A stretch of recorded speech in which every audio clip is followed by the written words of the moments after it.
Muy buenas noches, estimados hermanos, que el Señor les bendiga. Continuamos como todos los viernes con la enseñanza de la palabra del Señor. Estamos en la carta a los Filipenses, una hermosa carta que su tema principal es el gozo del creyente, el gozo en las diferentes circunstancias, el gozo individual, el gozo también en la unidad y entre otros temas que el apóstol Pablo está tratando en esta carta. Así que hoy culminamos el estudio de esta preciosa carta que nos ha dejado tanta enseñanza, en donde hemos aprendido muchos temas necesarios para el diario vivir del creyente. Así que esta noche vamos a orar y pedirle al Señor que sea Él guiándonos, enseñándonos su palabra. Oremos, hermanos. Padre, te damos gracias por la oportunidad que nos da de estar nuevamente transmitiendo, Señor, por este medio tu palabra. Permite, Señor, que esta palabra pueda transformar nuestra vida, pueda hacer el cambio y también el efecto que tú quieres que haga en la vida de los oyentes. Gracias por darnos este privilegio en el nombre de Cristo Jesús. Amén. Como decía, estimados hermanos, pues hemos estado estudiando esta hermosa carta en donde Pablo expresa su gratitud a la iglesia de los filipenses porque habían enviado una ofrenda a través de un hermano que se llamaba Epafrodito.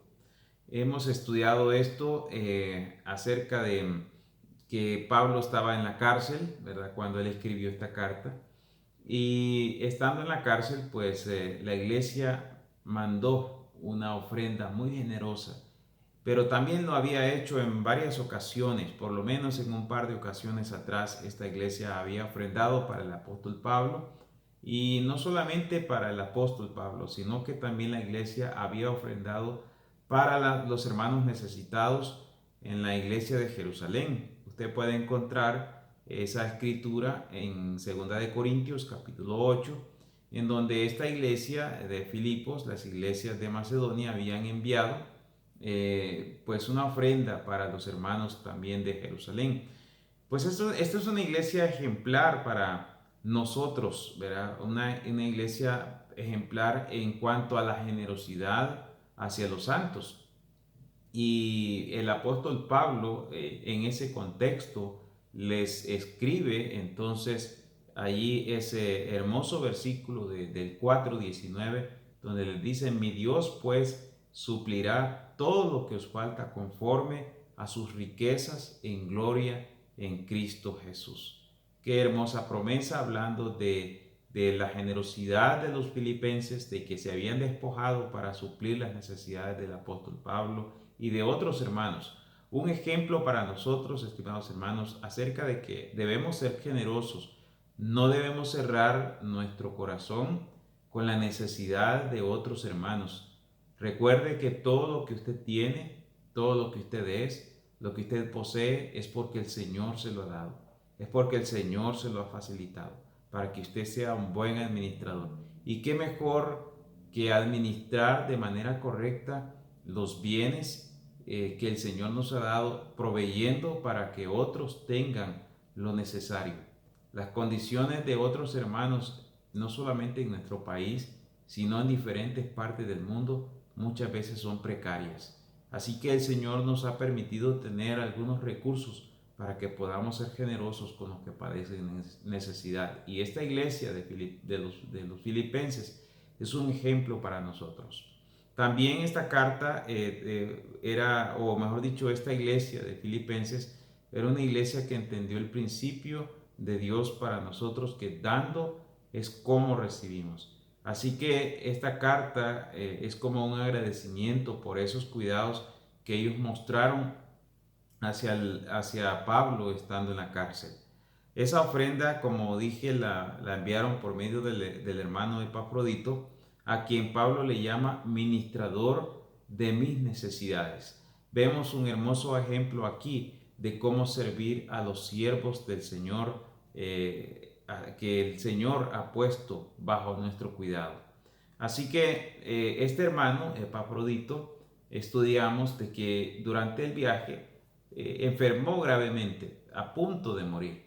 Así que se tuvo que quedar algún tiempo en Roma por mientras se recuperaba. Y estando entonces en Roma, pues Pablo aprovecha para escribir esta carta y enviarla por medio de él para los hermanos, la iglesia de Filipenses, de Filipo. Y estando en la cárcel, pues también Pablo les escribe a los hermanos que aprovecha para predicar el Evangelio. Y seguramente muchos de los sirvientes del emperador, esclavos del emperador, se convirtieron, incluyendo los soldados que estaban pues juntamente custodiando a Pablo, incluso estaban encadenados con Pablo, y quizá habían cocineros, asistentes personales, siervos encargados de probar la comida, músicos encargados de los establos, muchos y muchos más que estos al final de la carta, pues envían un saludo a los hermanos filipenses. Y no solamente ellos, sino que también muchos creyentes en Roma que se animaron a predicar el Evangelio también por el ejemplo de Pablo. Así que estos hermanos pues aprovechan para enviar un saludo a los hermanos de Filipos. Así que Pablo, a pesar de estar en la cárcel, él se siente gozoso porque Dios está cumpliendo su propósito en él. Y él mismo dice que el Evangelio es anunciado y Cristo es magnificado. Así que Dios tenía un propósito especial al tener a Pablo encarcelado, y es cuando él dice, porque para mí el vivir es Cristo y el morir es ganancia. No importa las circunstancias en las que yo me encuentre, Dios cumplirá su propósito en mí. Y este es un ejemplo maravilloso también para nosotros en que no importa qué circunstancia nosotros estemos pasando, para nosotros debemos decir lo mismo que Pablo, porque para mí el vivir es Cristo y el morir es ganancia. La vida es temporal. Esta vida es como la hierba del campo, dice Santiago, que tiene una flor, pero que el sol viene y luego esa hierba muere y por lo tanto la flor se marchita, se cae y se seca. Así que en esta vida temporal, nuestro vivir debe ser Cristo y el morir es ganancia. Una de las declaraciones más maravillosas acerca de la divinidad y también la humanidad de Cristo la encontramos en el capítulo 2 de esta carta de Filipenses. Pablo nos exhorta a que podamos tener ese mismo sentir que hubo también en Cristo Jesús, el cual se humilló a sí mismo, el cual se despojó, se vació a sí mismo y se humilló hasta la muerte de cruz. Por lo tanto, Dios lo exaltó hasta lo sumo y Él gobierna y tiene poder y dominio sobre todo lo que está en el cielo, lo que está en la tierra y debajo de la tierra. Y delante de Él dobla rodilla todo ser. Así que Él es nuestro mayor ejemplo de humildad. Pero también Pablo nos da esperanzas. Esperanza a través de esta carta de que algo glorioso nos espera. El mismo Pablo dice, hermanos, yo mismo no pretendo haberlo ya alcanzado, pero una cosa hago, que extendiéndome a lo que está delante, prosigo a la meta, al premio del supremo llamamiento. Así que el apóstol Pablo nos da esa esperanza. Hay un premio del supremo llamamiento. Ojalá que cada uno de los que están escuchando esta noche puedan estén expectantes a ese premio, a ese supremo llamamiento. Asimismo, Pablo nos recuerda que tenemos una ciudadanía en los cielos, de donde también esperamos al Salvador, al Señor Jesucristo, quien va a transformar nuestro cuerpo de humillación y seremos semejantes, tal y como Él es. Así que tenemos esas promesas hermosas, maravillosas que el apóstol Pablo nos da en esta carta. En toda la carta y al final, aún más, Pablo nos exhorta nos ordena a regocijarnos. En toda la carta hay por lo menos 13 referencias a estar gozosos. El gozo, hay gozo en la unidad de la iglesia, el gozo individual de cada creyente, hay gozo en las circunstancias, gozo en el pensamiento, gozo en la generosidad. Así que toda la carta, el tema central es el gozo del creyente.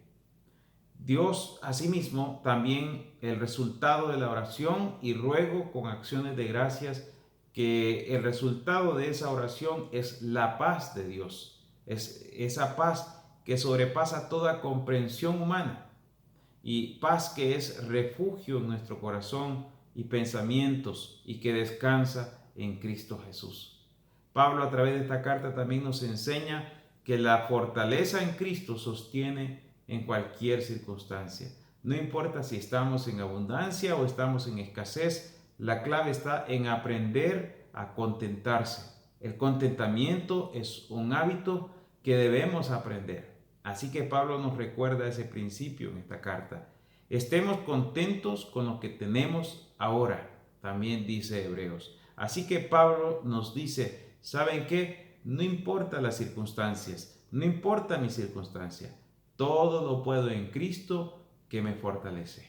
Así que en medio de la escasez, todo lo puedo en Cristo que me fortalece. En medio de cualquier circunstancia, la fortaleza de Cristo nos sostiene. Y esta noche, para concluir, queremos ver allí en los últimos 3 versículos, siempre continuando con el tema principal del gozo del creyente, hablando de la santidad. Ahí en el versículo 21, el apóstol Pablo dice, saludad a todos los santos en Cristo Jesús.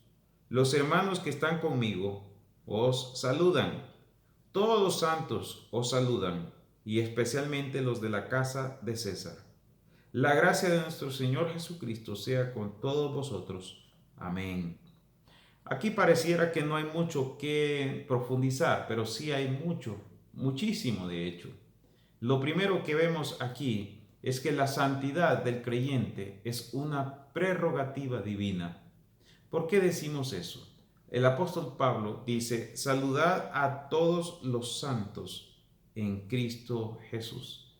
Realmente en el original dice, saludad a cada uno, a cada creyente, todos los santos individualmente en Cristo Jesús.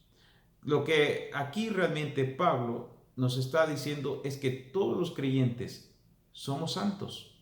Ahora, la Biblia dice que si usted está en Cristo, nueva criatura es. Las cosas viejas pasaron, todas son hechas nuevas.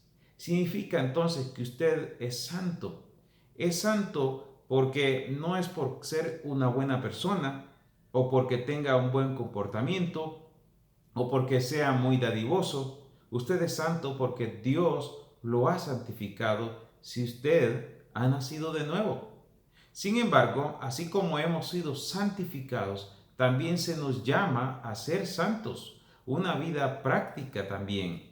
Mire lo que dice allí en Filipenses 1:27.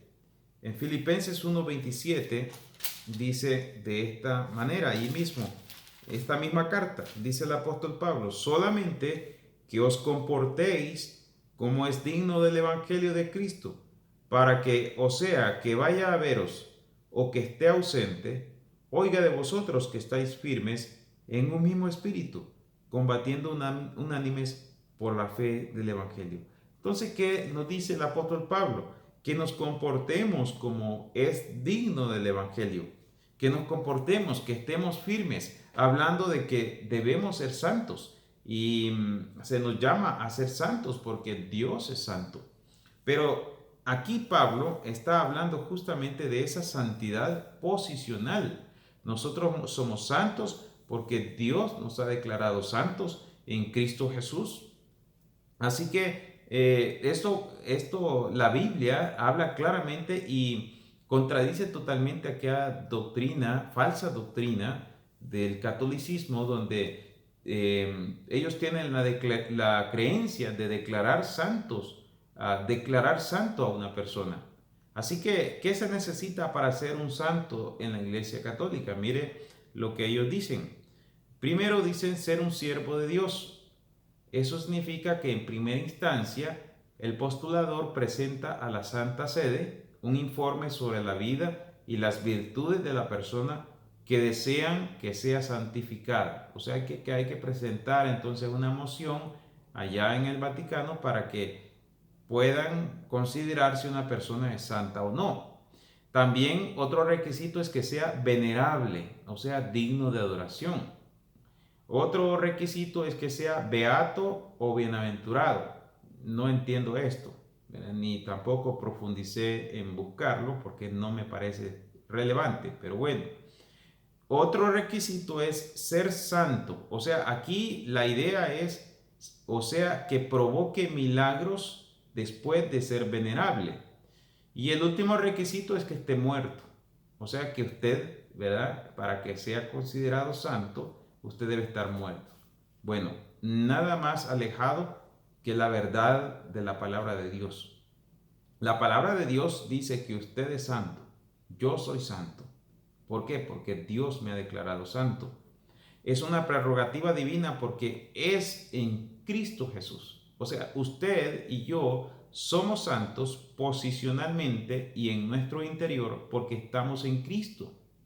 O sea, no depende de nosotros la santidad en el sentido de ser posicionados. Usted está en los zapatos de Cristo y Cristo tomó sus zapatos. Usted está en la posición de Cristo y Cristo tomó su posición en la cruz. Él, por medio de su sangre, por medio de su sacrificio en la cruz, Él pagó nuestra culpa y nos ha hecho sentarnos en lugares celestiales, dice en Efesios. De tal manera que nosotros hemos sido declarados santos. Y mire que hay una iglesia que realmente me asombra cómo Pablo los llama santificados. Mire en Primera de Corintios 1:2, esta iglesia, que era una iglesia terrible, con muchos problemas dentro de la iglesia, problemas de inmadurez, incluso de pecado dentro de la misma iglesia. Uno de los pecados que se menciona allí en esta iglesia es que habían borracheras en la celebración de la Santa Cena. Habían divisiones también ahí dentro de la misma iglesia. Era una iglesia realmente carnal, esta iglesia de Corintios, de los Corintios. Pero Pablo los trata de esta manera. Mire el versículo 1:2. A la iglesia de Dios que está en Corinto, a los santificados en Cristo Jesús. Y luego dice, llamados a ser santos con todos los que en cualquier lugar invocan el nombre de nuestro Señor Jesucristo, Señor de ellos y nuestro.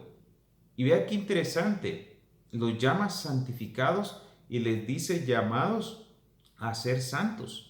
Y luego allí nos incluye a todos los creyentes de todas las generaciones, de todos los tiempos, en todos los lugares donde esté la iglesia del Señor.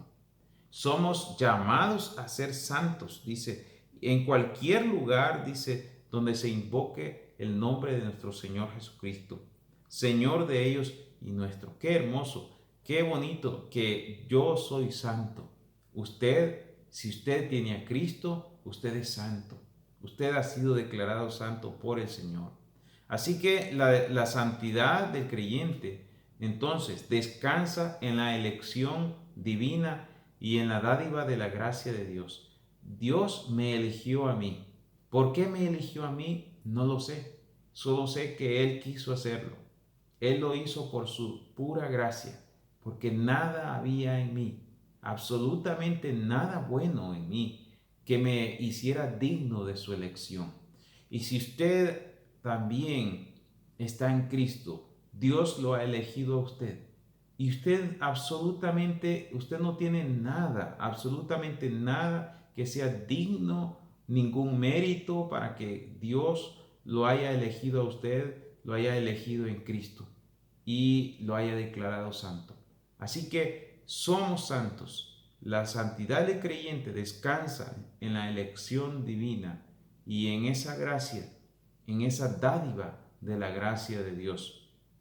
Ser santo significa entonces, hermanos, ser separado y consagrado. Separación de lo que es común o inmundo y consagración a lo que es divino, sagrado y puro.